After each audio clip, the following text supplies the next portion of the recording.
name is Jacob Butler, and I'm the Community Gardens Coordinator for the Cultural Resource Department here in Salt River. And today I was asked to give a presentation on yolk, and specifically on how to make bundles with it. And so yolk is devil's claw. And so the presentation was for Native Health Phoenix, and we had 50 attendees of different indigenous communities around the Southwest, and a lot of them were from the Otham community. So I thought it was a really good turnout, and it was a really good event. And all right, so this is yolk, or devil's claw, and this is how it looks once it's dried on the vine or on the plant, and it's a single little claw. And this is how it's stored.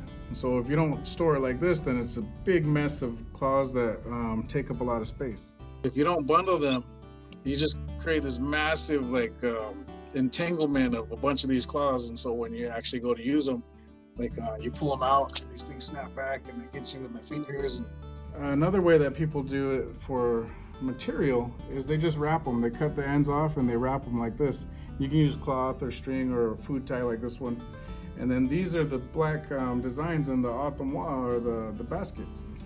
So when you're harvesting your yolk or your devil's claw, they're going to be different sizes, and so the biggest ones are about this big. There's even some that are a little larger, and so those are the ones you want to save to the side. What you want to do is find the smallest ones and then put those together first. Now I did it with a few larger ones just to show the process or how it looks, but this would be too big to start with. So if I started with this and I made a bundle like this, it would be hollow, and there wouldn't be very many in there because most of the area is hollow.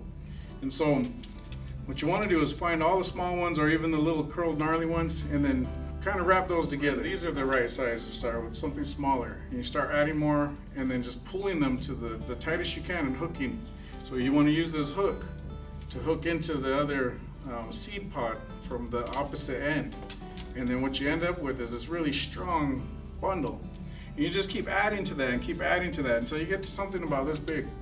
Now this is big enough to where you can store a large amount in a small area, and if you did it right, you can drop it and it'll hold its shape. And so this is a perfect size for sharing or storing. And if you don't have the skill to do that, you can always start by doing these and just tying them with a string. And so this is a tradition of the people, and most men don't make baskets, but we still have a role in that process. And so we can help gather like the utvak and the chol, or at least go with the women or the weavers that are going to be out there, and we can assist. And for the autumn, the men mostly did all the farming, and so we would be the ones to grow this, and the women would go out and harvest the annuals. And so as farmers, we would be growing all this stuff, and this is how we would process them into something that can be given away. And that's what it is. It's a yolk bundle.